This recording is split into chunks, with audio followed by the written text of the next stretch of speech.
I often say Prabhupada was childlike. He's very different from childish. Children can be childish, but they're also childlike. There's an innocence. Prabhupada had such an innocence. He was just like to be around children. It was very wonderful to be around them because of that simplicity, that purity. That's why we like to be around children. I do. I mean, at least for some period of time. Because they're innocent and pure. When I see my grandchildren, the things they say, they're just so wonderful. So Prabhupada asked, and it was finally a Moga. Moga or Moga Leela? Which one was in Australia? Moga.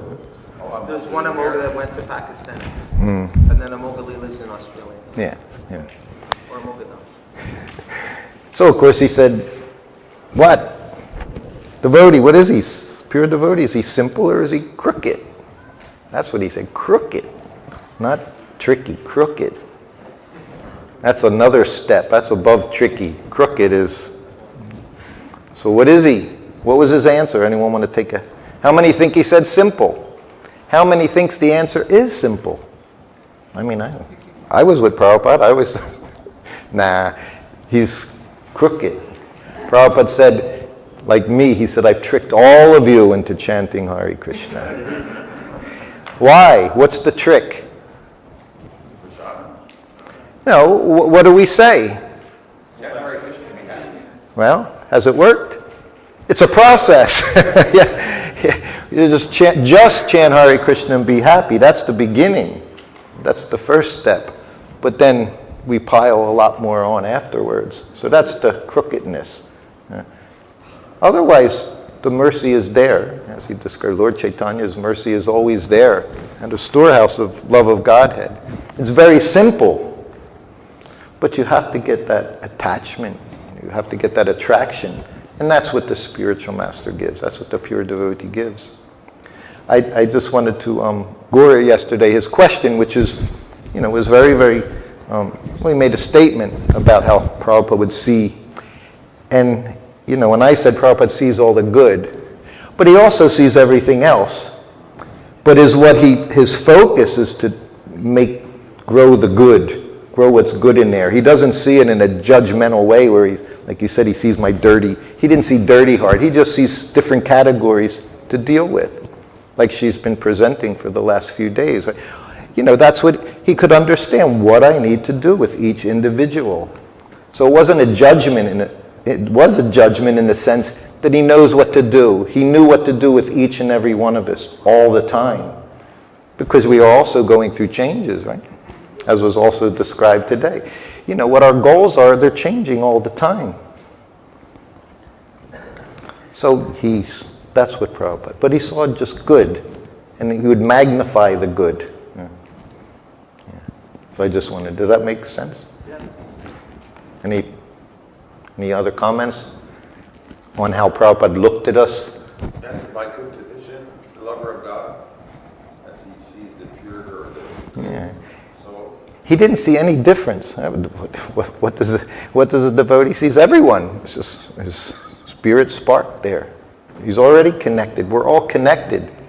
And he just puts that connection back. The morning walks were always, they were also fun. See, anything that took Prabhupada out of the temple situation, because that was predictable. As soon as he walked in the door, he was going to offer his obeisances, do dandavats before the deities, have Guru Puja, have class, have breakfast, deal with the managers. But as soon as he walked outside, you didn't know. Because you didn't know if he saw, if he saw a person, if he saw whatever, anything. When he was in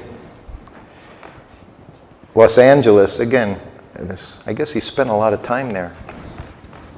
And the one day he called me into his room in the afternoon. And I went in and offered obeisances. It's a white tile floor which has like a ½ inch of wax on it. They keep waxing and waxing. It was very shiny. And I went in, and as soon as I sat down, he looked at me. He said, "Do you see that?" I didn't see anything. which makes another question. And Prabhupada, who knows what he's seeing? You know, he saw Narada Muni come to kirtans. He saw Rupa Goswami come to initiation ceremonies in Vrindavan. So when he says, do you see that? Sometimes he would say, did you see, you know, like that's what he said, did you see Tujamuni? Did you see Rupa Goswami? He attended the kirtan. I said, no, Prabhupada. Then later on he realized we didn't see much of anything that he was seeing. You know? If you look at his lectures in the early days, they were very high level. His lectures, 67, 68, some of the things he would say, he didn't say after 1970. He just stopped. He realized who he was dealing with. He gave us more credit than we deserved initially, and then he made his adjustments in how he spoke to us all the time. Well, anyway, I went in, offered, I didn't see anything, and he kept saying, right there. He said, a bug. A little bug. Wasn't an ant, but it was a little black bug there. And he said, I've been watching it for hours. Sitting behind his desk. He said, it hasn't moved. He was watching it because he saw that it didn't move. So he was in anxiety. So he called me in. He said, go get a flower. He had little Jagannath deities like that in his bedroom. Or at least there they are, yeah. A little bigger, they were this big. They would get dressed every day in Prabhupada's room. Every morning they were dressed. And Gurnatai on the altar. He said, go get a flower from Jagannath's garland. He said, you put the bug on the flower, you bring it into my garden, put it on the ground. Yes, Prabhupada. I did it, went back to my room. That was it. This is a devotee. This is pure devotee. He saw a struggling living entity there, and he wanted to help it. He gave it Mahaprasadam, and then he sent it out. In that same garden, Prabhupada's garden in LA, I've told this before, but it just shows what to speak of devotees, how he treats his disciples, how we treat our God brothers and God sisters. This is how Prabhupada treated animals, bugs. So I'm massaging him in the garden, 11 o'clock in the morning. Prabhupada said, morning sun gives you energy. Afternoon sun takes it away. What is that from? Ayurveda. Prabhupada followed Ayurveda. He ate Ayurvedically. He took rest, his hours according to Ayurvedic timings. In bed by 10. You can get up as early as 2, but not after 6, because you'll just start emitting poisons back into your body. You know, his diet, things he did, it was according to Ayurveda, but he didn't have time to talk about it. But he showed it by his example. So now I'm massaging his back. It's an enclosed garden, 6-foot high wooden fence, privacy fence all the way around, tulsi plants inside growing. He said it was his favorite place in the whole world. Little garden, it would fit between these 4 posts, his garden in LA. He said it was his favorite place in the whole world. It was a beautiful place. In California, nice weather most of the time. But it was his favorite place because Tulsi was there, he said. Tulsi Devi was there. That's all a devotee needs, is sit next to Tulsi plant and chant Hare Krishna. If you want to know what you need, that's all you need. You have a Tulsi plant, you water the plant, you chant Hare Krishna. So I'm massaging his back as usual. And under the fence, under the gate coming in, the space was this big. And a kitten came in. It was so small, it was hopping over the grass, which was this high. So the kitten's like this big. And he came in for some reason. And he goes right up to Prabhupada's back. As I'm rubbing his back, and the kitten started rubbing his side, his fur, right along Prabhupada's back. We're massaging. It went back and forth. Prabhupada's just sitting there, and I'm massaging. And he's sitting, goes back and forth. You know, he's kind of purring, you know, very happy little kitty. So after 4 or 5 times, Prabhupada said, okay, that's enough. You know, he got his, whatever he wanted, he got it. So I picked him up. I went over to the side of the fence, and I just kind of dropped him over. It was a cat, it was a little kitten. I thought he was going to hurt himself. So I just dropped him over and start massaging again. So within a minute, right up to Prabhupada. So right away, now I'm not asking questions. I pick him up, drop him over the fence. This time the drop isn't as kind as it was the first time. I wasn't abusive. So of course the third time, there's always 3 times. Everything connected with Prabhupada, it seemed to come in 3s. Everything. Even this kitten came in 3s. And he came under the fence, under the gate, the 3rd time, right up to Prabhupada. I picked him up the 3rd time and I gave him a little heave. And then there were some like bricks, in the garden area, the little bricks, making it look like a garden. So I picked up a few of the bricks and I blocked it. I blocked the gate so he couldn't get in. And I went back to Prabhupada and I'm rubbing it. And I hear, meow! For a couple minutes, well, I'm massaging, meow, meow. I was so upset that I took him out, away from Prabhupada. And then finally he went away. I never saw him again. Prabhupada didn't say anything. But I just saw the mercy that Prabhupada gave him, He didn't immediately say, "Ooh, get that disgusting moochy thing away from me," I remember my kids when they were, little Gurukulis, right? 3, 4, and 5. I mean, if an animal passed them, they were, go back home and shower. My son, he would never even go into the bathroom without taking off all his clothes, which was awkward sometimes if you had guests at the house. But that was, that was Gurukula training. But Prabhupada just was a little kid. We know it on the way to Mayapur, the mango grove. You've seen pictures at Mango Grove. That was such a beautiful place. They were only like, 10, 12 feet high, a young grove, mangoes. So that became the halfway point on the 4-hour trip to Mayapur. The roads were better then than they are now in Mayapur. The road to Mayapur. The road to Vrindavan has improved a lot. And I hear now they're building a highway, right? The government's building a highway. They're advertising Mayapur, the TOVP. They've given ISKCON 500 acres back into ISKCON's name. Major things have happened for the TOVP. Anyway, Prabhupada would stop there and take prasadam. And we left early in the morning, like 5 in the morning we would leave. So when we get there, what did we do? We had a morning program. Prabhupada had me chant some Slara prayers. Then he gave a little talk. This was Prabhupada's thing. There's no excuse for not having the program. If you're alone, you still have your program. So we had the program, then we had prasadam. So we went there a few times, and the one time there was a dog, stray dog.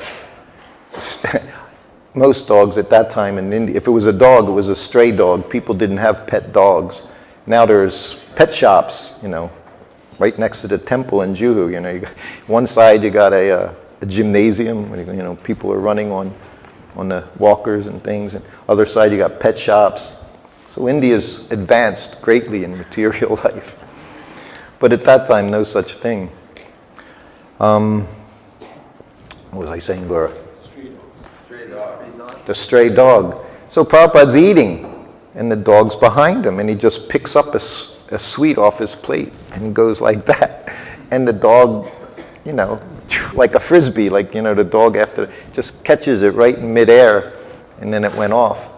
And Prabhupada said he was a fallen yogi in his previous life. So I guess that was he was waiting for that, his benediction. So Prabhupada was out to all living entities. And in his Harinam and his morning walks, he was purifying all the living entities on his walk. Imagine having Prabhupada step on you on a morning walk, being a little bug somewhere, a little ant. That had to be a good death. So he's liberating living entities, everything he was doing. At least that's my perception. If we accept these Shaktavash avatars from the spiritual world, and everything he does is liberating. And we can see it for a fact by what he did everywhere he went. So many living entities coming to Krishna consciousness. Okay, any comments, questions? We have about an hour, and this is the last day, I think. Yes, so whatever you have been thinking about and not wanting to ask, if you want to ask. Okay, we'll start out right there, closest. All right, so at the beginning, you said that we change sometime, or like something like that. But my question is, do we just... Our desires are always fluctuating, yes. Okay, but isn't it like we just unfold? Unfold as if we're discovering about ourselves instead of really changing? Yeah, certainly. I mean, we always have an opportunity to grow in Krishna consciousness. The main thing Prabhupada always stressed was you follow the regulative, I mean, the basic program was always a regulative principle. Chant around, read his books, and he had morning and evening program. Like I said, he told, if there's some difficulty, there's something you're missing, there's something you're not doing, there's something you're lacking. But within all of that, we still have, in the course of the day, the modes of nature are there. Prabhupada describes in the first canto, in a purport, that the pure devotee is unaffected by the modes of nature. It's not that they don't exist, they're always there. But the devotee, he's not affected. So what he says is, he'll do his service in any condition. This is why there's always certainty. We've talked about certainty and uncertainty. Like in my own life, I see so much uncertainty every day at this point in my life. But at the same time, I have a lot of certainty. I just have to stay close to Prabhupada's lotus feet, do my service, do my duty. Like he said, do your service. He said, don't worry, everything is all right. Told you, two times he came to me. One time he said, don't worry, everything's all right. Next time he said, take a stand. That's definitely a little different from everything's all right, don't worry. It means do something. All of us, he's giving us everything. But the only way to get that, he's given it to you. It doesn't mean you've received it yet. We've gotten fragments. But if you want it all, you've got to give it all. And that was what it meant to be with Prabhupada. Because it wasn't easy to be with Srila Prabhupada. The whole process to being with the pure devotee, traveling around, every day him making sure you're doing what needs to be done. And taking care of him, keeping him on the perfect schedule meant you had no schedule. Because to take care of someone, you have other times, you have to do things. So it was difficult for everyone. But there was no question that the benefit was so much greater than what we put in. Just as Shyama Sundar said, just to walk into his room, what any of us wouldn't give, to put our feet down, to put our heads down at his feet. And we asked about the obeisances. Mahatma Prabhu was asking about that, about offering obeisances, the effects of not doing it if Prabhupada ever chastised. All right, let me answer. Okay, yes, Prabhu. Prabhupada, can you reveal anything about his relationship with his father, his biological father, Guru Mohan Dev? Very much. He expressed so much, not just his father and his mother, how much they loved him, would do anything. More so his father. His mother was more strict, because somebody has to be strict. That's what he said. He could get his way with his father. He told me, he told me many things. One time he said, one evening, he said when he was young, he wanted puris. It's nighttime, whatever, maybe it was 8 o'clock, 9 o'clock. He was young. And he said, I want puris. And his mother said, it's too late. I'll make you muri, puffed rice and peanuts. I'll make muri and hot milk. He said, no, I want puris. So again, and this is how he tells it again. So 3 times, I want puris. And then he said, my father said, if he wants puris, give him puris. And then he said, perhaps my father knew. Which was, he said that twice to me. Perhaps my father knew. He would never say anything after that, or he'd change the subject. But it meant, because Prabhupada knew, he knew what he had done, and Like I said, when he took that tour in 75, he knew. But when he saw hundreds of devotees all over South America and Mexico, and then he saw, then he knew. But he knew he was the person empowered to spread Krishna consciousness all over the world. Imagine, I mean, I know if I do a little bit, how proud I can become from doing a little service. Imagine him seeing that he had delivered Krishna to the entire planet, and the humility that he walked, how he walked in such humility. See, that's a devotee. Before I was his servant, until the group, parents of the devotee, it was Brahmachari in LA, whose parents helped put the garden, get the garden landscaped. I guess they gave donation or something. So one day they came to the garden, and their son was there, Brahmachari living in the temple. And I'm there, Kuladri was there, Kirtanananda, Swami was there. So Prabhupada was talking to the parents, as you all would always say, you have a very nice boy. He's a very nice boy. And of course the mother immediately, yes. What mother wouldn't say that, right? Yes, my son is very nice. But since he's joined your movement, he's changed. He was going to the university, he was going to be this, and now he has no ambition. So she was upset. And Prabhupada looked. You never know what's going to come out of Prabhupada. And he said, yes, we have no ambition. He said, we just want to do a little service for Krishna. And like the woman was taken back, like, what kind of a life are you offering? And no ambition, you're just going to be lazy bums that live and eat and, dance in the streets. And for Prabhupada, yes, that's what we want to do. We don't want to work. We just want to chant Hare Krishna, take prasadam, and be happy. So now they're both looking. So Kirtanananda, he's here. So he sees this going on. And he says, I was in the temple. This was May. I was literally in a temple for 1 year. And I heard Kirtanananda say to Prabhupada, well, he said to the woman, what Prabhupada means to say. When I heard that, I was no 20-year-old kid, and I thought, wow. What Prabhupada means to say is he has no material ambition. No, we have no ambition. We just want to do a little service for Krishna. Yeah. Now remember who Prabhupada was telling that to. Those of you who are young, he was wonderful. Kirtanananda's wonderful devotee, made so much. But there was some ambition there. Ambition is always the killer, the ambition, a pride. Thinking what I've done nothing without the mercy of my spiritual master. I can't do anything.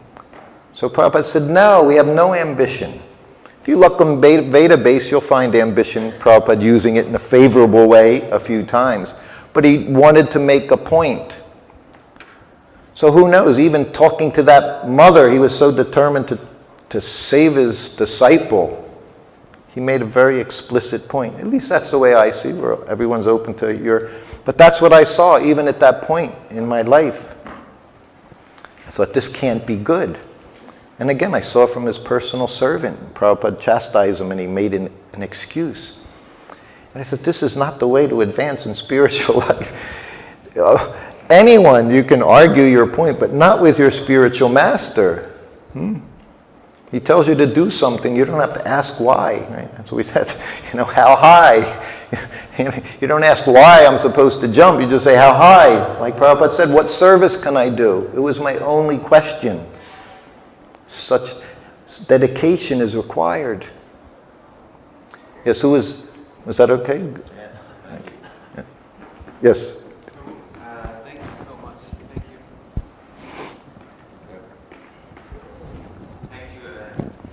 Prabhu, can you, I don't know if that's, but yesterday we started the second month of the Chaturmasya. I feel like probably Prabhupada's spiritual master, there was some observance. Can you think of any pastime related to this that Prabhupada follow or didn't follow any of this? Or? Chaturmas was not something they made a fuss over at all, no. The opposite. Because I don't even know where that came from, because he certainly didn't stress it. And yeah, he says it, well, that's there. It was a very practical thing in India because it's rainy season and there's things you don't do just for your health. But it's not even applicable in most of the world. I followed it at times, but yeah. I mean, he chastised devotees for growing beards during Chaturmas. We know his sannyasis all the time. Never cared for it. He said they can't even follow the regulative principles and chant 16 rounds, but he said, you devotee, you Westerners, you want to follow so many rules and regulations. It's an avoidance of doing what's important. You latch on to simple silly little things. Not silly, but what's the point behind it? To make some progress. But do you see the progress? If there's no progress there, then what are we doing it for? Just to make a show, like you say, to make a show. Just eating your hands behind your back. That's Chaturmas. He said if you're going to follow, you got to do everything. Put your hands behind. You're only allowed to eat right off the floor, and as soon as you lift your head off, you're finished. There are some of the other things there in Chaturmas. Prabhupada just wanted us to spread Krishna consciousness. That was his business. It's our business all the time. That's why I always said at least 16 rounds. He also chastised Jayapataka Swami in Mayapur for chanting 64 rounds. Maharaj said, Prabhupada, it was whether it's Kartik or Chaturmas, that's what he said. Prabhupada, I'm chanting 64 rounds. Prabhupada said, why? He said, go out and preach. Yes. I just wanted to check. Sometimes when I'm preaching, I tell people that Srila Prabhupada was never stumped. Never. For an answer. Okay. Yeah. There's one, if you see the picture, you get on Facebook, there's one picture, it looks like there's lockers behind us. It's actually in New York Airport. Prabhupada's looking at me and I'm looking at him and we're both laughing. And I saw Pragosh at New York Rath Yatra. I've never talked to Pragosh my whole life. One of the biggest book distributors in ISKCON. I've always seen him. He's seen me. I approached him and I said, I just wanted to say, I worship you. I said, you're my idol. I said, my whole life watching you. And of course he said, I was always watching you. And so it was just very nice after, 50 years to just acknowledge someone for what I've seen, what he's done, what he still does, how attached to Prabhupada. When you see these people, it gives us inspiration. So I felt like that. Geez, I just forgot what I was saying he was doing. Huh? Prabhupada not knowing exactly what to say. We're in New York. The picture in the airport. The artwork. Airport. Oh, the picture. There was a female reporter there. So she kept pressing Prabhupada about the female's position in the society. And that's when Prabhupada used that 16-year-old. He said a 16-year-old boy, he can travel alone around the world. He said 16-year-old girl. He said, what is her position if she's traveling around the world alone? And she said, all right, let's change the subject. And Prabhupada looked at me, he said, what did she say? I said, you have defeated her. So Prabhupada started laughing and we started laughing. So that was that shot, that was that picture.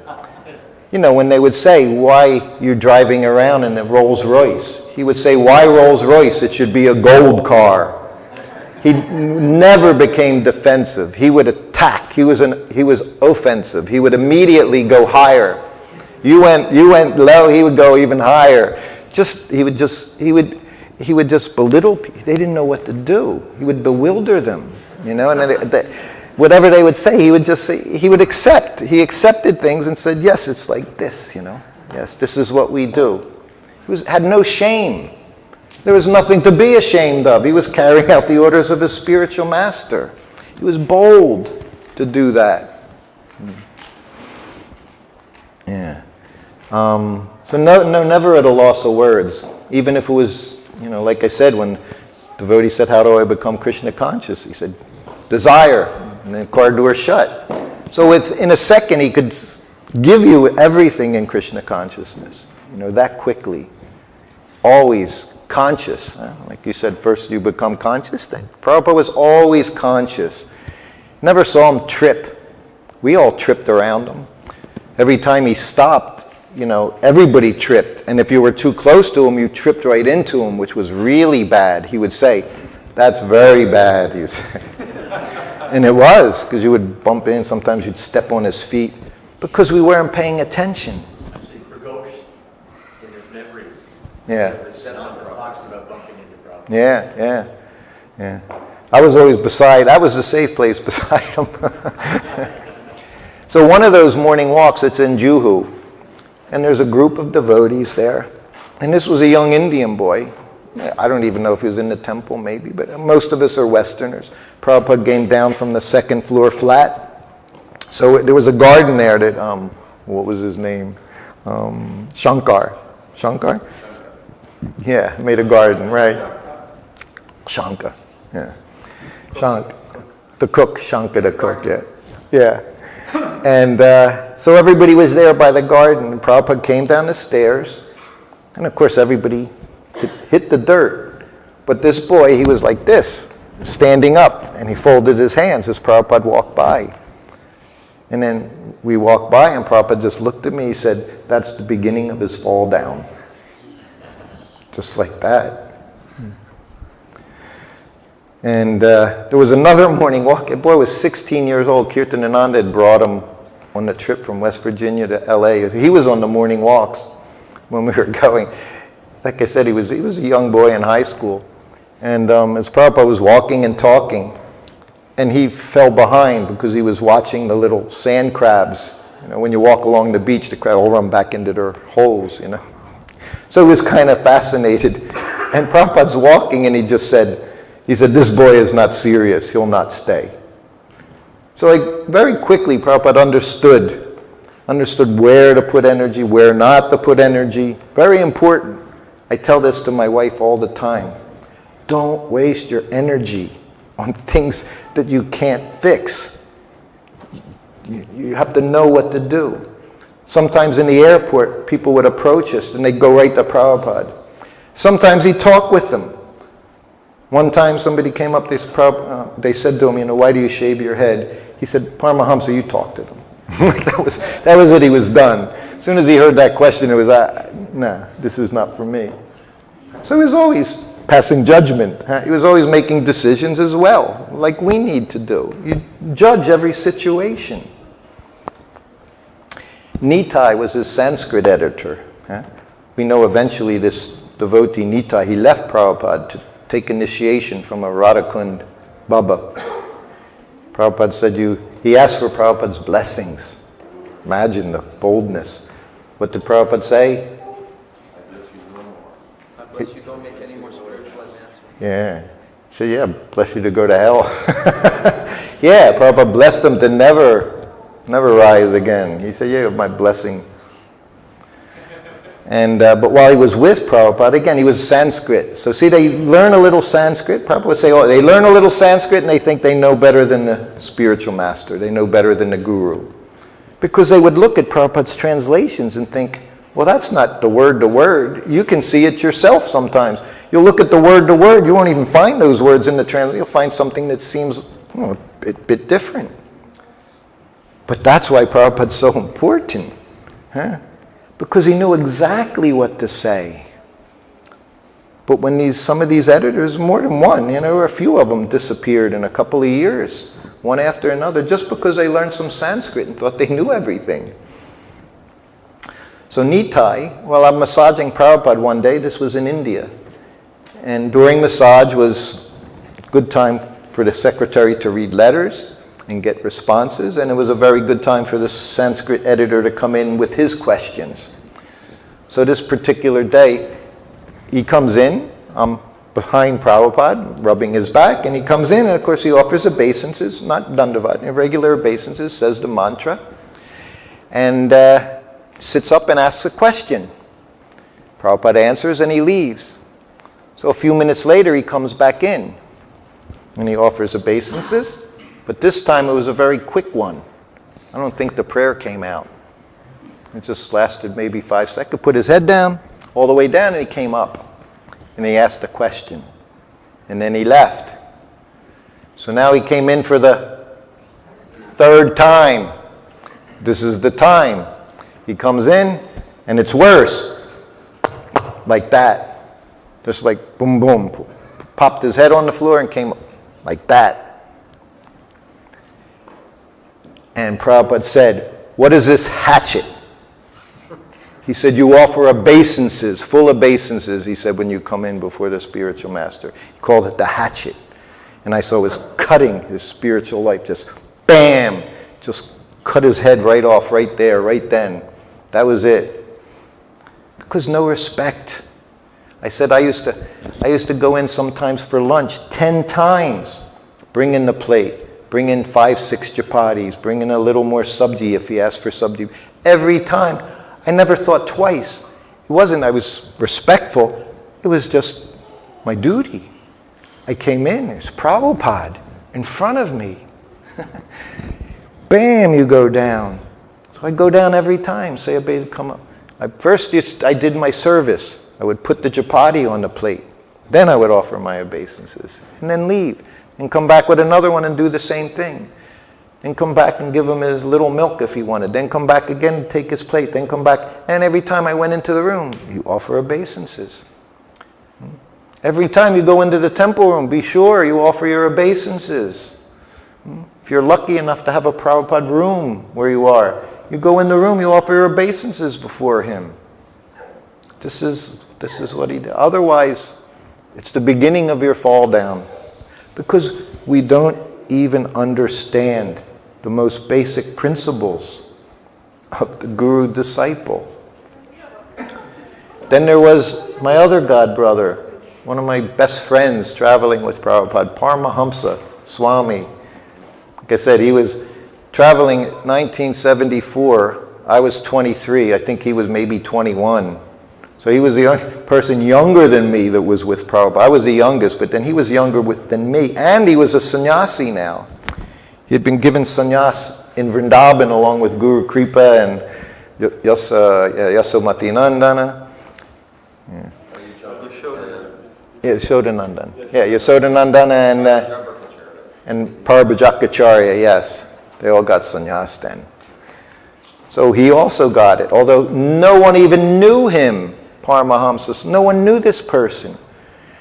In 1972, he came to Vrindavan for Kartik. Many devotees, like I said, there was over 40 devotees there. That was a huge festival in 1972 in Vrindavan. You were there. I don't remember you. You remember me? You would remember everything. Yes, it was a marvelous festival on the courtyard, Rupa Goswami's courtyard. So everyone was struggling in Vrindavan, staying at Keshigat Palace, which was not a palace. It was a very nasty, dirty place. It was empty, vacant, and there was people. And then Fogala Ashram, that was the thing at the time. You would stay down the road at Fogala Ashram, which meant you were always busy trying to figure out how to eat, how to be healthy, which you couldn't. Even if you tried, you wouldn't be. So you were always trying to take care of yourself. So during the day, no one came to the temple. But one day, there's this big guy, big brahmachari, Paramahamsa, he was about 6'2" or something, walking around the temple chanting. Prabhupada said, "Who is this person?" "I don't know, Prabhupada." He said, "Call him." Imagine.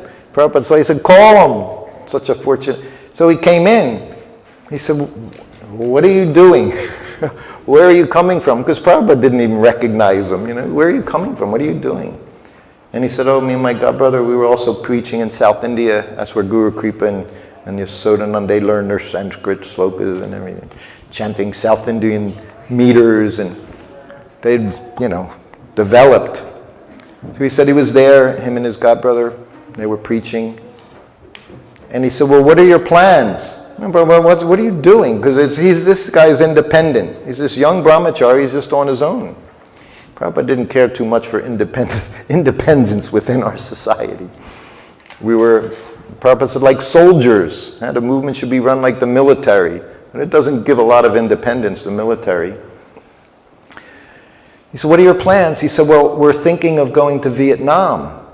And Prabhupada's eyes just went like that.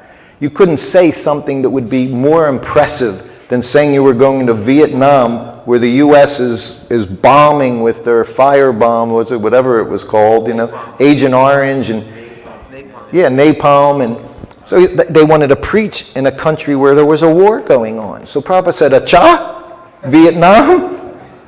Yes, Prabhupada. Prabhupada looked, he said, maybe you should take sannyas. Now this was, couldn't even imagine. Of course, any brahmachari at that time, if you would offer them sannyas, there was only one response, like, when? How soon can I get it? Because that meant then your life was different. It's going to be much better. Get a lot of mahaprasadam, you get your clothes clean. There's benefits way back in the beginning. And he looked at Prabhupada, and then Prabhupada said, he said, you go to Srila Rupa Goswami's samadhi, he said, you chant there, you pray to him, and you ask his advice. So he came back the next day, and then Prabhupada said, you've done? Yes. Well, now you can go by Krishna Das Kaviraja's, I believe his samadhi is there. There's dozens of samadhis of pure devotees in the Radhadama. So he sent them. So after a few days, he said, so what is the response? Yes, Prabhupada, take sannyas. So the two of them, Prabhupada said, okay. And he told, he said, you tell my secretary, Shyam Sundar, bring you to Loy Bazaar. He said, you have to get your bamboo sticks, and get you new cloth, like that. So then he set out, he went there, found Shyam Sundar and said, Prabhupada said, we're on the sannyas list. Shyam Sundar looked at him. He didn't tell me that. He said, you're not on any list. No, he said, ask Prabhupada. He told us we're getting sannyas. And Shyam Sundar was still thinking, nobody knew these people. Again, it was like very strange. Ask him, he said. So of course he asked. Prabhupada said, yes, they're giving them sannyas. Prabhupada wanted to do something. Wanted to spread Krishna consciousness. And he knew he would give them sannyas. He empowered them by that. Even without qualification. Just by giving it to them, he empowered them. And he knew they weren't going to last, some of these sannyas. He knew that. But it didn't matter because ultimately it was successful. He gave Krishna consciousness as much as he could. He didn't worry about little things that happened on the side. He didn't worry that I was going around the world with him and I had a wife and child somewhere. He didn't say, go home, take care of your family. There was an urgency when Prabhupada was here. If we want, we could take on that same urgency. It's not that it's gone. Prabhupada understood the urgency. He understood he could be gone at any time. Every lecture he would say, I can be gone any time. Not every lecture, but so many times he said, I'm an old man. I could be gone at any moment. And he would say, take it up seriously. Like he did. Seriously, Prabhupada took it up. So, anyway, then the other ones getting sannyas, some of them were saying, who are these people getting sannyas? They don't know anything. Can't even chant mantras. These guys were chanting mantras. They had the cadence down, everything, Who are they getting sannyas? We worked for this. So some people were upset, but no, it went through. And that was that was the initiation where Prabhupada said Rupa Goswami was there. Narada Muni were there. They came to this most amazing event in Vrindavan. People outside of India taking first and second sannyas initiation into the Gaudiya Sampradaya. Never before happened such a thing. Prabhupada was delighted. He wanted to show everybody in Vrindavan. That was his pride of us. He was proud of us. And when he spoke with us, he would show us we were all nonsense. But to everyone else, we were his pride and joy. We know the story when Malati was serving the God brothers there in Vrindavan. How could you take, not even a woman, my God. Who knows what this person is? Prabhupada says, she would cut her throat for me, and I would cut mine for her. This is our Prabhupada. I'd never have wanted anyone else from the time he's left. I couldn't imagine giving my endeavors, my heart to anyone after what he's done. For all of us, it's there. ISKCON's his body. Conserve it. So many ways Prabhupada's still here. Here in sound, he's here in his society. He's here on the Vyasasana, he's here on the altar. He's everywhere. He's in your heart if you want him to be. Protecting, telling us what should be done. You just have to listen. They never did go to Vietnam. They couldn't get visas. But a year later, who became Prabhupada's secretary? Paramahamsa Swami. And we became so close. He lives up in Northern California near Mount Shasta. He's married. Wonderful person. So he became Prabhupada's secretary. And that was a year later. So now, his first days, he's going into Prabhupada's room. And he's not offering obeisances, he's doing dandavats. He's like a 180-pound stick. He'd come in, kaboom! He was tall, so he'd stretch out, cross Prabhupada right in front of his desk. He'd go on, now he's glorifying Prabhupada and maybe some other selected verses I wasn't aware of. So he did it. So then again, Kolpar Mahamsa comes in, offers obeisances. So then we had the third time. He comes in and does his dandavat before Prabhupada, saying more prayers. Get up! How are we going to get anything done? You lying on the floor all the time. Consciousness. Always conscious of what we're supposed to be doing. And we don't overdo things. We don't overdo it. Vishal in Vrindavan. Everybody knows. He's still there in Vrindavan distributing his little books in any language to anyone that'll take one and then goes and sits in the restaurant. 82 years old. 82. God bless him. Srila Prabhupada, Savior of the whole world, Savior, every day, every time he saw Prabhupada. Fine, do something practical. Like he said, don't say Hari Bol, do Hari Bol. Prabhupada was always, do it, do something. Get off your bottom and do something for Krishna. Like he did. Remember he was praising Prabhupada and they just done the squeegee and it was all full of water. I said, why don't you clean this? Yeah. So he got up and with his dhoti started cleaning. Walking around in Mayapur, we come down for the walk at 6 in the morning. And the temple was the same what is now, Radha Madhava's temple room. That was the temple room. Much smaller deities were in there then, Radha Madhava. Anyway, come in and, it'd be from the day or the morning, there's things here and there dirty. And Prabhupada said, why is everything so dirty? He said, well, Prabhupada, everyone's chanting japa now. He just shook his head. No brain, no brain. We have to chant our rounds, Mangalarti time morning. Everything is practicality. I didn't have a chance to chant my rounds that time of the morning. Running around all morning wasn't possible. And that's what made it a little more difficult during the day to get them done. But nonetheless, my service was there. So we all have service. I remember years ago at the Ukraine festival, we had the Prabhupada disciples, they're always known to be very thirsty, so they're always giving you water. Prabhupada, we get water a lot. So there was a woman, she was a Russian woman. And she had a whole case of water bottles. So she's looking for a brahmachari to pass them out to all the gurus, all these sannyasi gurus at the festival. She's looking for some brahmachari to pass them out. And she sees a couple, they're right there on the stage with the sannyasi chanting, Hare Krishna, Krishna Krishna, Hare Hare, Hare Ram, Hare Ram. And she's there. And they're like, chanting my rounds, can't you see, woman? What's wrong with you? So then she passed them all out to everybody.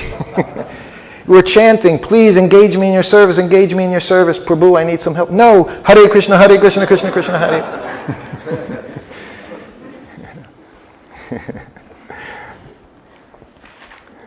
Was it, yeah. Okay. Questions? Who hasn't gotten a... You said you were going to talk about just maintain. Downstairs? Oh, well. Yeah. Yeah. Yes, we can. Any other questions? I'll do that, yes. Who hasn't asked a question? Gaur, did you get to ask a question? I don't think so. Go ahead, Gaur. Did Srila Prabhupada ever cook for you? I know you cook so many times. Did you ever taste anything that Srila Prabhupada prepared? And what was that like? The only thing... Nah, I was such a good cook, he let me cook. The only time I ever saw him cook, like I did these pictures you see where him in the, no, I missed those. Yeah, in Hawaii, that was the 8 months I was gone. When I see all the things I missed by leaving for 8 months, I get very depressed. I don't know what I'm going to do about it. It's very depressing to see all the things I should have done. We're going to try again next life. So did he do? He prepare something? In New Vrindavan, they asked Kirtanananda to ask him to show them how to make rasgulla. So we went into the kitchen, and rasgulla it's simple, but it's difficult, like everything. If you know how to do it, it's very simple. So Prabhupada, he said, make the paneer, you have to, like sandesh. Sometimes when I see sandesh, it's very disappointing. Sandesh, you should not feel, all you should feel is paste, and pretty dry. The dry is good, and not too sweet. And it takes time to do it. And you have to actually work. You have to use your hands and press out the paneer, So then he said, get it all ready. He said, then call me.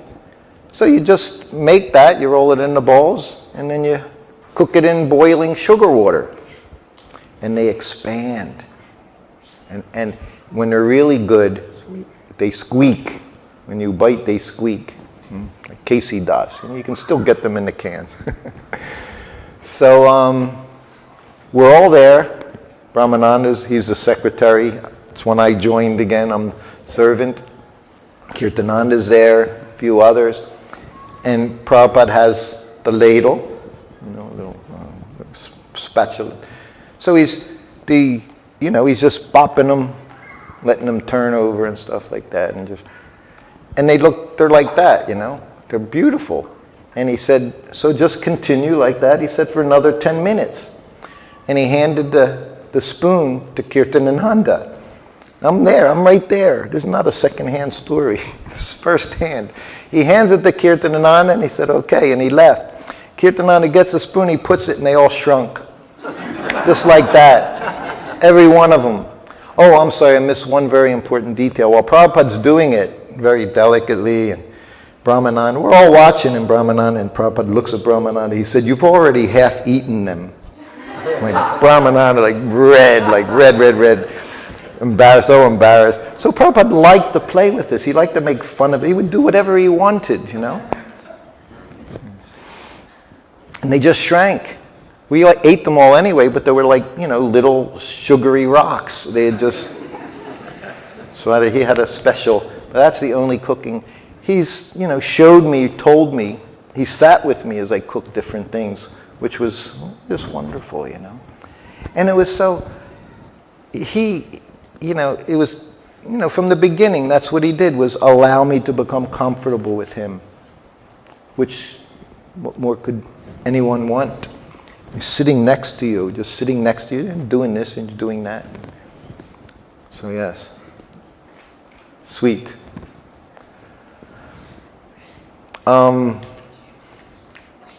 So yeah, Prabhupada, he brought us, what did he bring us? As he said, we're preaching society. But preaching was, we have book distribution, but it was everything, was preaching. Prasadam distribution was, again, most important. That's our first preaching. That's the first line of preaching is prasadam distribution, to purify so that they can even hear anything properly. By taking prasadam again and again and again. Then eventually they can hear. That was Prabhupada's program. And then they brought him in to worship the deity. I told you, when Prabhupada left Los Angeles on the trip in 75, it was a very special trip. It lasted for 3 weeks. From the time he left Juhu, he went around the world. I was with him for that. In 2 months, he went around the world. But this time he started in Bombay, stopped in Japan, he went to Hawaii, then he went to Los Angeles, and everything was just, these were all his temples, normal things. Hawaii, Los Angeles, USA was typical. Los Angeles is the, what do you call it? It was it was the headquarters, not Western headquarters. It was the world headquarters, yeah. Shilavati was the head pujari, training everyone up from everywhere. So there was a very standard of deity worship was very high. Prabhupada personally instructed her what to do, how to dress, how to do everything. The artiques, how to perform the artiques. So then he left Los Angeles and we flew. This was February 11th, 1975. Prabhupada flew to Mexico City and it was wonderful. We got off the plane and they had arranged, I guess they took the passports. Prabhupada got right into a limousine. Not even through the airport, got right into the limo. We all did. Sat down and Hridayananda Maharaj was there and we had a police escort to the temple.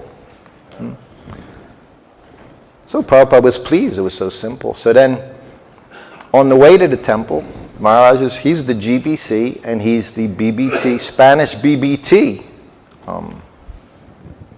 in charge. And he's getting books translated into Spanish and they're distributing books all over now in South America and Mexico.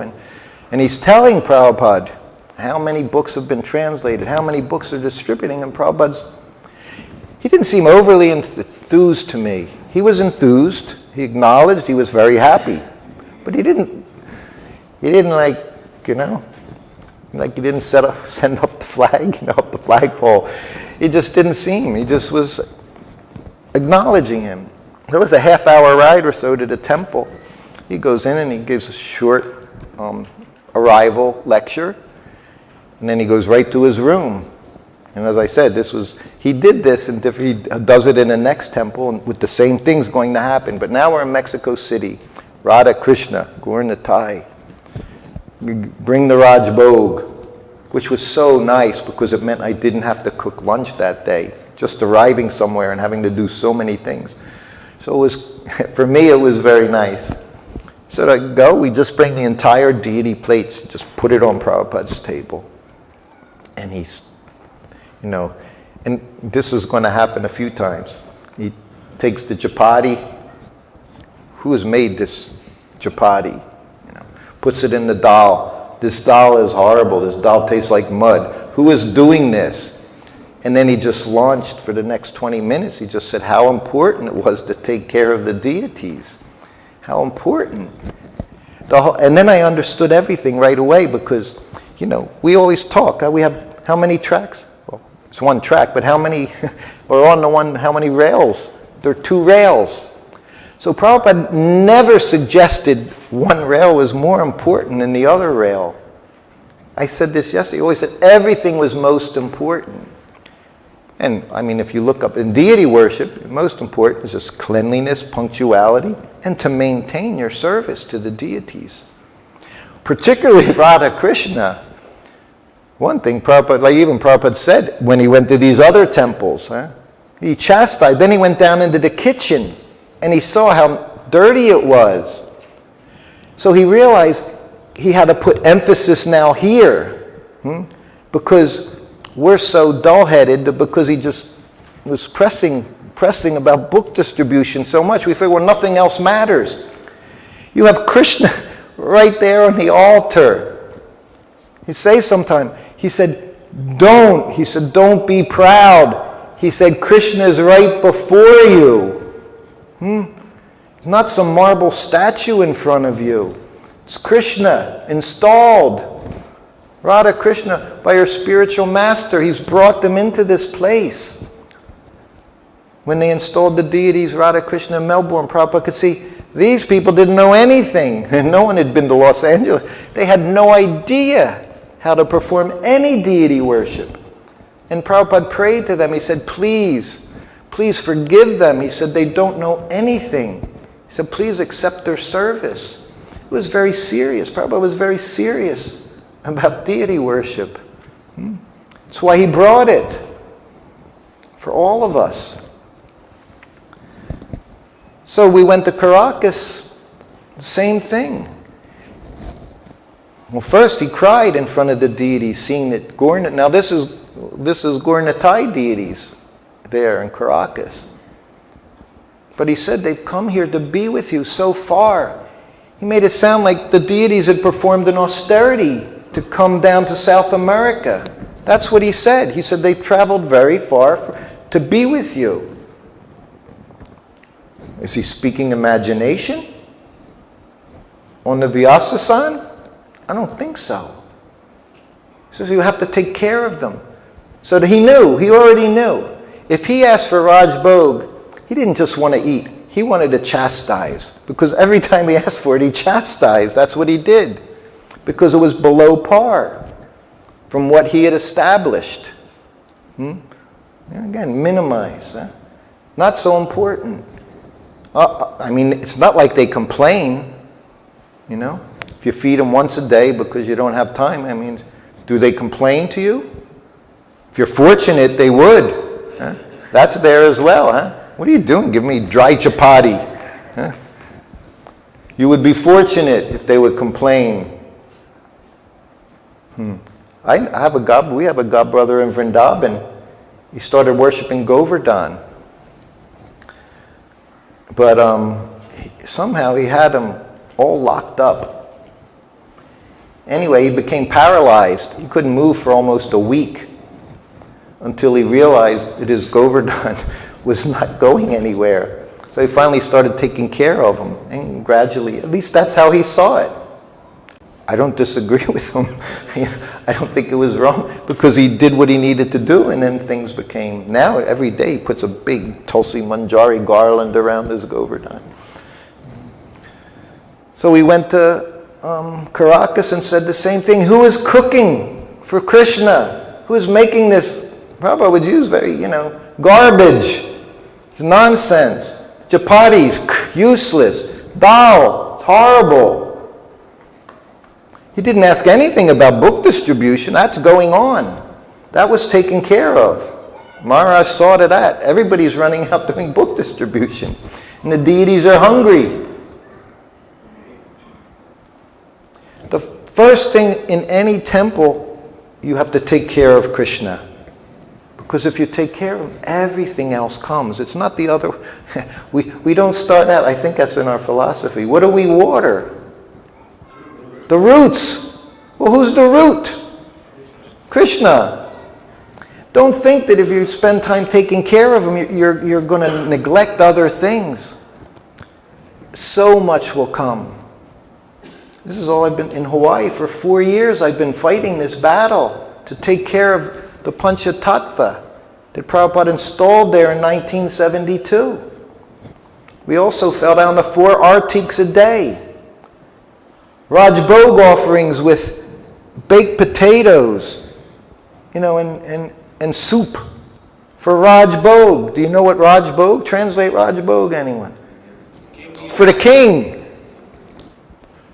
A dozen preparations.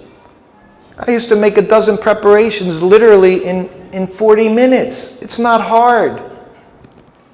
But we're so lazy. We think it doesn't matter. It's not important. They're just marble. It's just metal. I'm here. Everything's going on. Krishna doesn't seem to mind. I'm still getting to do my service, chant my rounds. Where do you think you're going to go with such a mentality? Look at the brothers in Mayapur. This is deity worship. Your whole life. It's not wishy-washy. Huh? Prabhupada said, very serious. So then he goes to Miami, and it happened again. And he said, maybe you can have Radha Krishna here. He said, but if you have Radha Krishna, he said, you cannot make any. He said, any offense. Everything offense is there. If you do, he said, Lord Chaitanya is more merciful. He could see we're making so many offenses. So be very careful in what we decide is okay. Prabhupada, his parting words with us was, please maintain what I gave you. Just maintain it. He didn't ask us to do big expansion. Even while he was here, he wasn't interested in big expansion. And he said, let's boil the milk. Make strong devotees, and then you can conquer the world. But you can have thousands of snowflake devotees. What are you going to make? Nothing. Nothing will happen. So we have to become very serious. I'm still trying to become serious. I'm not saying I'm serious. I'm still trying myself to become serious. Like he says, I have such... Yes, that's me. I'm not serious. Always joking around. No, you didn't say that. I'm saying, that's what I'm saying. When I first became Prabhupada's servant, and now we're traveling, 1 week I'm with him. Now we're in Bangkok, Thailand, in a hotel. It wasn't a very sweet place. It was a dark 1972. Some hotel in Thailand. We're there, and Burjan was there. Siddha was there along with Tushta, and what's the other one? Tushta Krishna and Siddha. Yeah. Anyway, this one was, he was another expert. No, Siddha's boys. He had Tushta Krishna, and other one was always with him. He was like he's like a martial art thuggy kind of guy.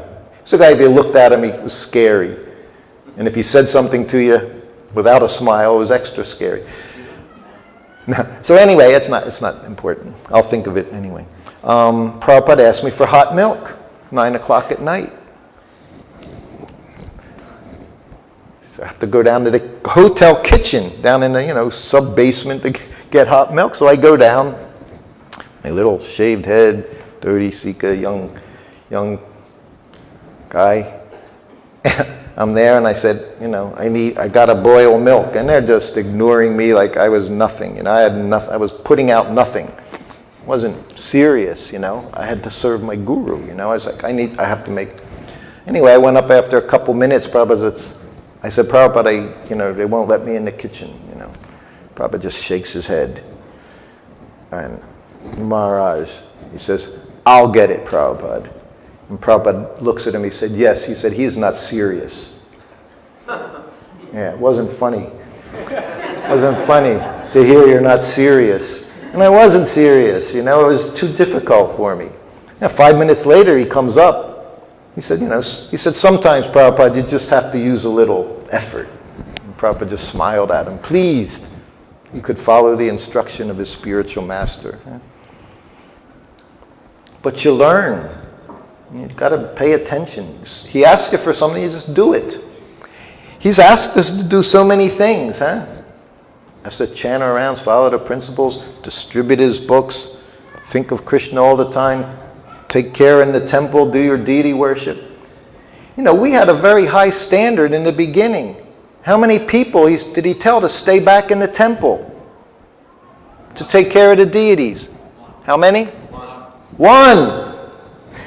One. That was it. Not that it requires 5, one's doing this. No, he said one person required. Everybody go out. But that one person wasn't supposed to lower the deity standard. He was supposed to do everything. And anyway, there's so many ways practically to accomplish it. But we're still working, and now in Hawaii, we're back to 5 aratiks. I've been fighting for it for so long, and it's not easy, but it's just another art teak. And now we found some people from outside. One's coming one day. You know, we get people now from outside. Some of them will come for the whole day, 4-hour day or 8-hour day, which is much easier than trying to get somebody to come every day for an hour or two. Then you train different people to do different activities. Even we have people coming in cooking. They weren't taking rest in the afternoon because there's just no time, nobody to do it. Imagine nobody just to shut the door, say a few prayers. I said, how come? Because it's not important, you know. Neither is anyone going out on Harinam or book distribution. So we can't even use that as an excuse. Who's doing book distribution all day long? Where are these people going out on Harinam all day long? This is ISKCON Society of Prabhupada. One person stay back. Anyway, there may be more than one. But what's important is just endeavor to maintain what he's given us, and you'll find that you can do it. It's not impossible. And there's a lot of rewards.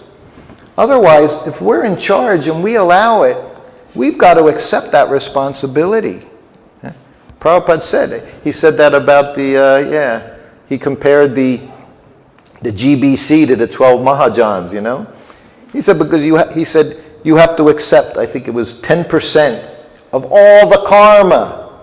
Any politician like Tulsi, you accept 10% of the karma of your population.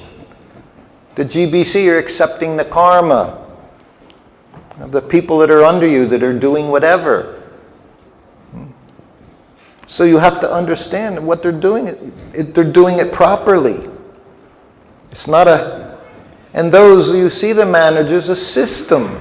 Who wants to be a manager in ISKCON nowadays? They've been asking me to be temple president. Why forever? It's impossible for me. It was impossible back in 77, I gave it up. I said, I'm not a politician and I'm not pure. I wasn't good at either side of it. I couldn't just say the things I was supposed to say without feeling, I feel just like you do, you know. I want to get out of here too, you know. I don't want to do this, I don't want to do that, and I just couldn't cope. So I became it was easy. We made a decision, we switched, me and the temple commander. That was it, was easy enough. So you have to find out also what you can do, where you can do the best thing. So 3 temples, one after another. Didn't talk about book distribution. You can look up the lectures. Never mentioned book distribution. Mentioned taking care of the deities. You know, and then before he left, what did he mention? Farms. You know, he started out with the emphasis somewhere, but it doesn't mean it was the only thing. As he said, everything is most important. Don't neglect anything. Don't bow your head down and get up. You've already made a mistake. Fix it. So every moment you have to think like that. How easy it is, huh? How easy it is just to become unconscious, un-Krishna conscious. We all know that one. When sometimes, Prabhupada, I fall into Maya. No, sometimes you fall into Krishna. You're always in Maya.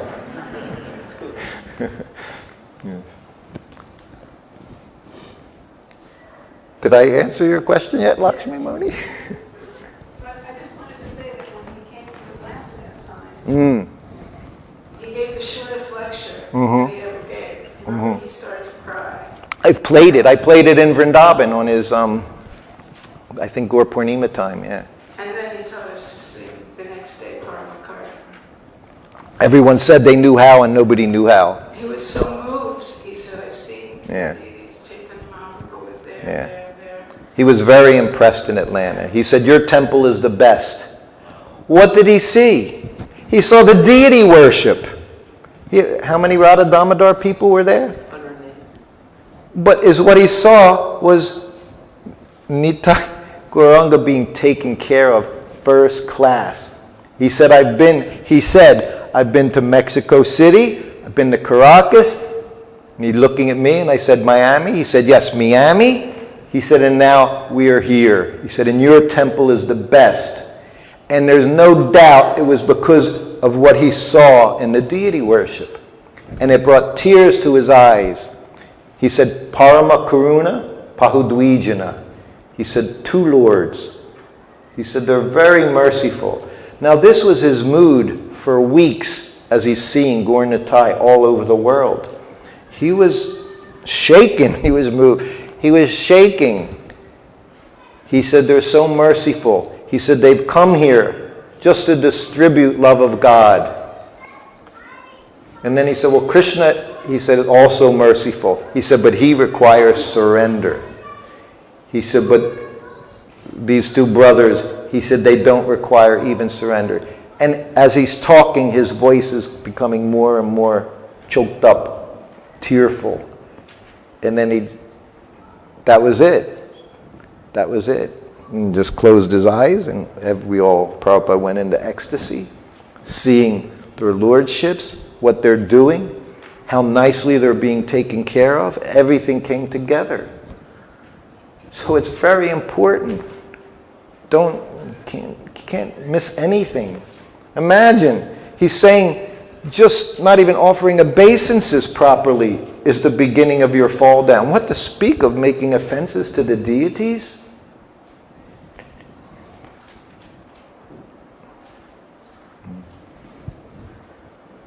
You didn't ask? Go ahead. Somebody didn't ask any.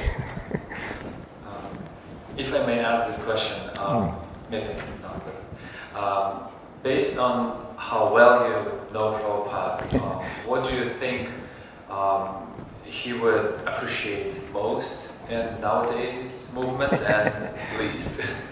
No, again, the most, like you said, just you become Krishna conscious, because that solves everything else. If you pick anything less than that, you're going to get less than that. So his desire was we just become like when I left him, the next time I saw him, he said, how are you? He was in Detroit. Hari Sari was behind him now. And I'm standing there before him, offered obeisances. When I got up, he was standing right in front of me. He said, how are you? What do you say, Prabhupada? He asked how you are. You're looking at him. I'm fine, Prabhupada. Everything's wonderful. Because now you're in front of him. Everything else falls away, disappears. I live by the beach. You see that. As soon as the sun comes up, everything, all the clouds, they just disappear. Like that. You can watch it in the sky. They evaporate in front of your eyes. You know, you would stand before Prabhupada, all your problems disappeared. I said, fine, Prabhupada. He said, just chant Hare Krishna and be happy. That's ultimate. But to get to that spot, you've got to surrender to Krishna. You're not just going to chant and be happy, because you've got to surrender. Saranagati. It's the only way. And it's a moment-to-moment thing. You know, Prabhupada says you can be Krishna conscious in a second. But then once that second leaves, you've got another one right behind it. You've got to be Krishna conscious then as well. It's not that you're finished, you've reached the top. There is no top. Prabhupada said it's the ocean, just like the Pacific, stretches. He said you can swim forever, you'll never get to the other side. He said that's the ocean of bliss, of Krishna consciousness. So we're always striving to do better, to do more, to feel more ecstasy, do more service. And it does, it's possible. It goes on and on. It never stops. Prabhupada was so eager all the time to do whatever was next. Shyamasundar, he shows in his books, Prabhupada was always eager to do the next big thing to spread Krishna consciousness, or the next little thing to take care of somebody that came in that needed some assistance. He's happy when he sees we're doing our best. One of my favorite words Prabhupada uses is capacity. You'll see it in a lot of his letters, and you'll see it in his purports. He says, to practice according to our capacity. And for management, it's very important to understand the capacity of those who are under you. So you can push them without breaking. That's the art of management. Push. It's not that there's no pushing, there's always pushing. Prabhupada was always pushing us. But not too hard. And at the same time maintaining. There is a minimum. Like he said, chant your rounds, follow the principles, do any damn thing you want, he said to one person. Huh? Ultimately, it's all voluntary. But once you volunteer, unvolunteering is not healthy. Not healthy to withdraw, our promises. Yes? Yes. You talked about how when you're taking care of your Guru Maharaj, you have no schedule. Like there is no routine, no schedule. Well, whatever his schedule was. Right. Yes. So, but the spiritual master's schedule changes quite often. His didn't.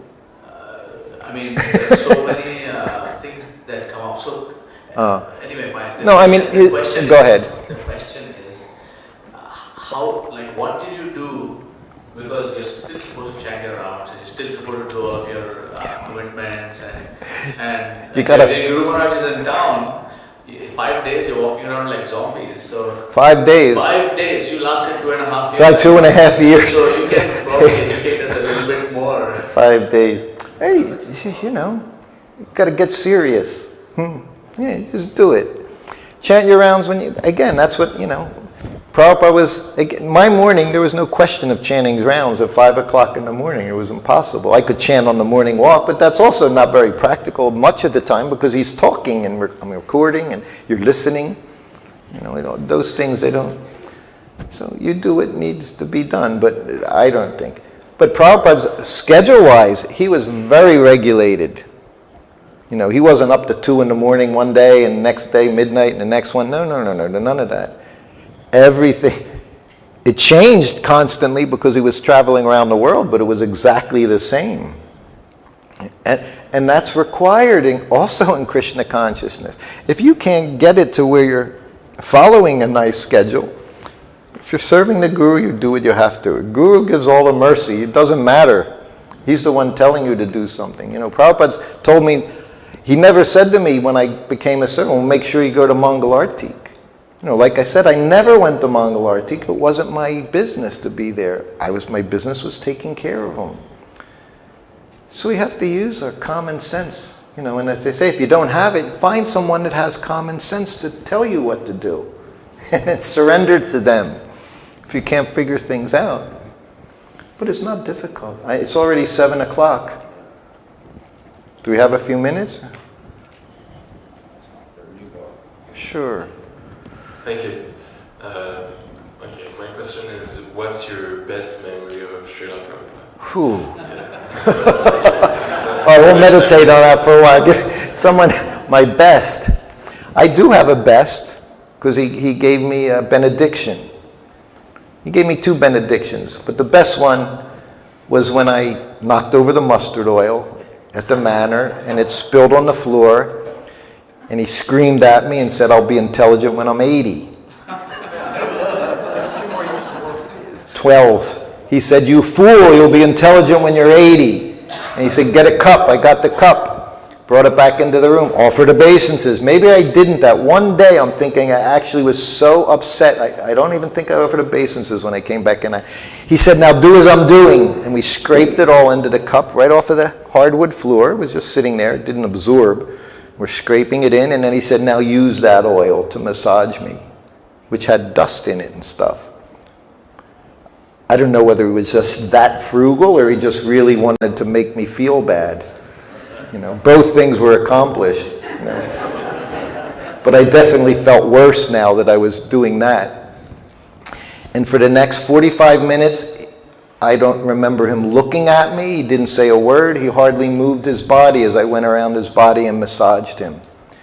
And there was like this big dark cloud in the room as I tried to figure out how to make this right. And the last thing the thing I never thought of, and I never thought of it with Prabhupada, was ever saying I was sorry about doing something wrong. Never said I was sorry to Prabhupada. Because it wasn't enough. I had to make sure that he was okay, that he wasn't angry with me.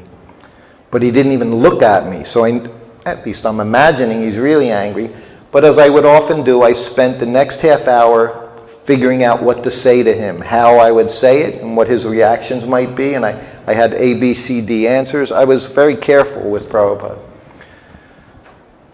So finally, I'm touching his feet now. It's time to go. And I got up the courage and said, thank you. I thought it would take much longer for me to become intelligent.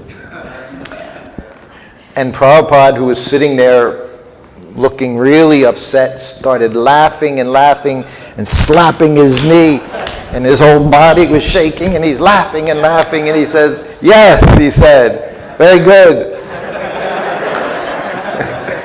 He said, when we were young boys, if someone did some foolish thing, we would say that. You fool, you'll be intelligent when you're 80. He said, and I have used it on you. But like I say, if I can survive for 12 more years, intelligence would be very nice to have at that point. So I consider it very serious. You know, anything Prabhupada says, whether it's to me, it's serious. It's the words of the pure devotee. So, which on the other hand means I'm not yet intelligent. So whatever I say, you should take with a grain of salt. But whatever I say, I do not make up stories about Prabhupada. Never have, never will. But I've heard some. Okay. Do we have to stop here? Do we have 10 minutes or so? Paramahamsa Prabhu? No?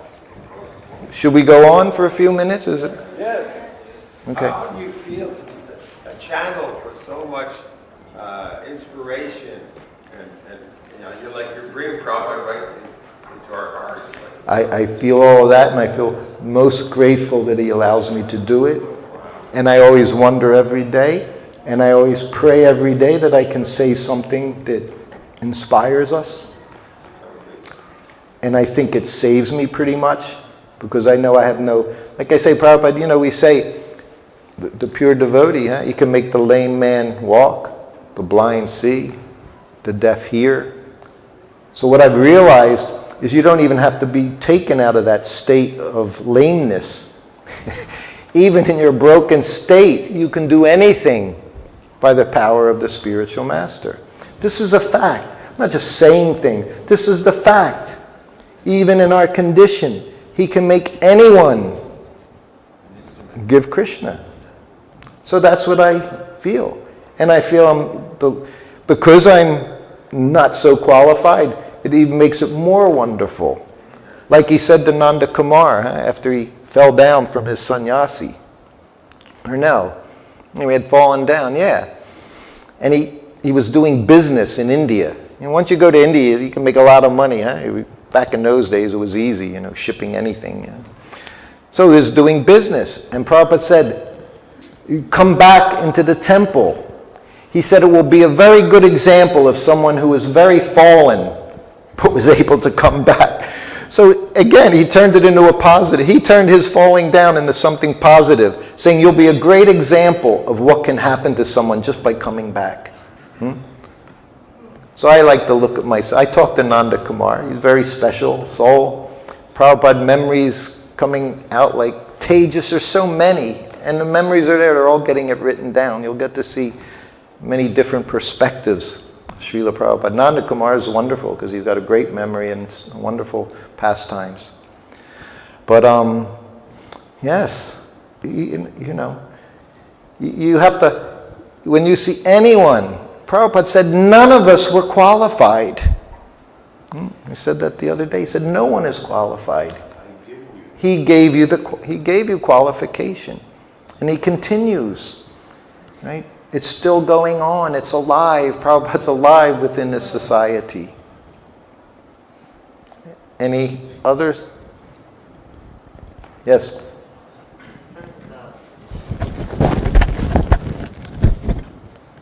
Since bhakti is voluntary, how can you push people into doing it? You can't.